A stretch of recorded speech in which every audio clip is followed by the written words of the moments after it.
Recebemos no nosso estúdio o Dr. Lucas Freitas, advogado especializado no âmbito empresarial, e hoje falando sobre um tema que está cada vez mais em alta, que é franquias aqui na cidade de Santos, franquias e empreendedorismo. A cidade está crescendo cada vez mais, não só Santos, quanto Praia Grande também, São Vicente, as cidades aqui da Baixada Santista, estão cada vez mais vindo empresas grandes para cá, muitas pessoas empreendendo na cidade, colocando aí na veia do empreendedorismo seus negócios, colocando para nossa cidade coisas diferenciadas. Mas será que sempre é o ideal começar com franquia, talvez, seu primeiro negócio? Não sabemos. Vamos conversar com o Dr. Lucas sobre isso. Um prazer estar contigo mais uma vez, Lucas. Perfeito, Cláudio. Prazer todo meu. Muito obrigado novamente pelo convite. Vou começar já com essa pergunta. Você acredita que o modelo de franquia ele é mais seguro para as pessoas que estão começando no empreendedorismo ou existem outras alternativas? O que você enxerga disso? Perfeito, Cláudio. O modelo de franquia, se bem aplicado, tá, ele serve justamente para isso. Ele foi criado para isso. Por quê? Porque eu, como franqueado, eu não preciso ter um conhecimento específico daquele nicho mercadológico para começar a atuar. Certo? Porque o franqueador, através da transmissão de know-how, ele me ensina a fazer como se ele fosse.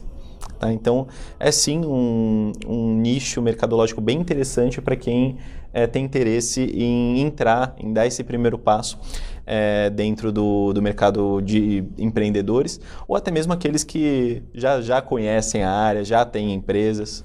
Porque ele acaba aprendendo muito, né? Dependendo da franquia, você recebe um treinamento e acaba aprendendo a empreender, aprende a empreender, né? Perfeito. Não só a questão do aprendizado, que também é muito importante, mas você acaba atrelado a uma marca que já está consolidada no mercado, você não precisa ter tanto trabalho inicial para prospectar novos clientes, para criar uma carteira de clientes. A franquia ela foi desenhada justamente para isso, para ser uma relação. Você ouve bastante falar de uma relação mutualística. O que é uma relação mutualística empresarial? Nada mais é do que uma relação circular de ganho, aquela política do ganha-ganha. Eu, como franqueador, tenho muito a ganhar, porque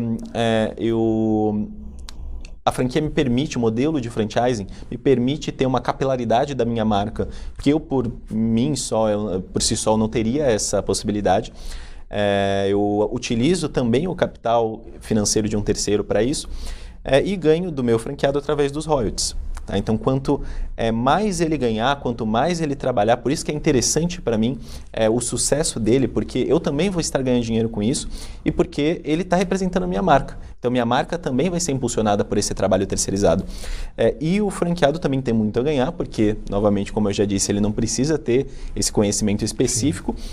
E, num segundo momento, porque ele também já adquire aí essa marca que já está, teoricamente, consolidada no mercado. E quando a gente fala dos cuidados jurídicos, né, que são importantes que o empreendedor deve ter ao abrir uma franquia para evitar aí complicações futuras, dos dois lados, quais são os principais cuidados? São muitos, né? Eu sei. Sim, a gente, dentro da atividade empresarial, uma atividade considerada de risco, certo? Então, realmente, a gente tem que ter uma série de cuidados, porque quando o negócio começa certo, a possibilidade dele terminar certo é maior. O franqueador, um dos primeiros passos que ele tem que fazer, eu acho que dois principais erros de franqueadores novos, o primeiro deles é na escolha do franqueado, certo? Que você nunca pode perder o foco do negócio, da sua prestação de serviços, da sua marca, para começar a vender unidades, certo? Então, você tem que escolher bem os seus franqueados, tem que ser franqueados que às vezes já têm um conhecimento específico daquela área, certo? Eu tenho uma franquia, por exemplo, de pizza, não preciso só contratar aqueles que já tiveram experiência com pizza, mas se você já trabalhou dentro do ramo alimentício, se você já trabalhou com gestão de pessoas, se você tem uma visão empreendedora, empresarial perto da minha, certo? Uma visão semelhante à minha, e por parte do franqueado, lê bem o contrato, tá? Porque acho que isso já acho que de todas as áreas do direito, grande parte dos litígios podiam ser evitados se a pessoa lesse o contrato. Você já viu como que está aumentando esse número de franquias? Como que você vê esse cenário, hein, aqui na região? Então, não só na região, mas acho que em todo o Brasil, né? O franchising, ele é um cenário extremamente promissor. Só para você ter uma ideia, ano passado houve um crescimento de 13% do setor em relação a 2022. Foi um dos poucos setores que cresceu durante a pandemia. E no primeiro trimestre desse ano, houve um crescimento também de 19% em relação ao primeiro trimestre do ano anterior. Um indicativo de que o próprio governo, o estado, o município, a federação, também está dando essa importância ao franchising, é a nova lei. Porque antes o franchising ele era pautado na Lei 8966, que era uma lei de 1994, quase tão velha quanto eu. E agora a gente tem o advindo da Lei 13966, de 2019, em que há a possibilidade de franquias participarem de licitações, de procedimentos licitatórios.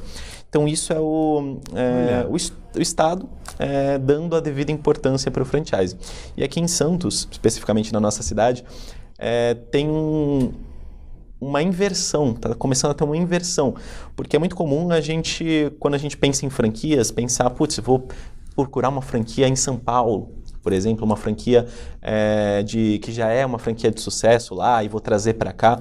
Hoje em dia a gente já tem exemplos aqui, que são nossos, que são 013 e Caiçara, de franquias que começaram aqui e hoje em dia estão abrindo em São Paulo, estão abrindo em outros lugares. Expandindo, saindo daqui, né? É verdade.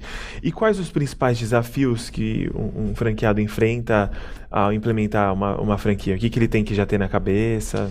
Perfeito. O que eu sempre indico é a leitura da Lei 13966. É uma lei curta, tá? Claro que, como toda lei, vai ter um juridiquês ali que você não vai entender muito bem o que significa, mas a leitura dessa lei já vai te pautar, já vai te fazer entender quais são os requisitos e as premissas mínimas que o contrato de franquia, circular de oferta de franquia, deve constar, deve oferecer o franqueador para o franqueado. Então, esse e poucas pessoas leem a lei, mas ela sim é muito importante para pautar essa relação de franchising. Você falou de contrato, né? Da importância da gente ler bem o contrato, né? O franqueador e o franqueado, eles têm que estar bem alinhados ali. Como que esse contrato ele pode proteger os dois lados? E o que deve ser analisado ali na hora de quem tem que assinar ou na hora de elaborar? Como que você pode me falar para os dois lados? Perfeito. Todo contrato ele tem dois lados principais, que é o lado comercial / negocial e o lado jurídico. Tá. Certo? Então, eu sempre indico uma análise jurídica do contrato, você procurar um advogado especializado para tal. Mas você mesmo como leigo, você pode ler e entender como que funciona ali o fluxo daquela relação jurídica pautada no contrato.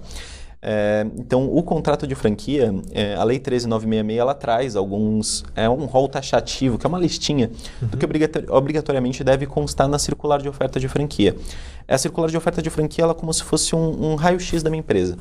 Certo? É para o franqueado ler e entender o que é o negócio que ele está entrando. E aí aceitar ou não. Como que ele vai aceitar? Através do contrato de franquia. Certo? Então, o contrato de franquia ele serve sim para proteger o franqueado, tá? Através de uma positivação de um relacionamento. Então, eu estou colocando no papel, eu como franqueador, o que eu me obrigo a fazer para você, certo? E também protege o franqueador, tá? Porque é uma relação isonômica, uma relação de dois lados. Assim como está no papel que eu tenho que fazer para você, também está no papel que você não pode fazer, certo? E isso, eu como franqueador, meu papel sempre vai ser de proteger a marca. Eu sempre tenho que pensar em proteger minha marca, em proteger aqui o legado que eu criei através dessa franquia, porque eu estou envolvendo terceiros, estou envolvendo o patrimônio de terceiros, então é uma responsabilidade muito grande. Conversamos com o nosso querido Dr. Lucas Freitas, especializado no âmbito empresarial, hoje falando sobre franquias.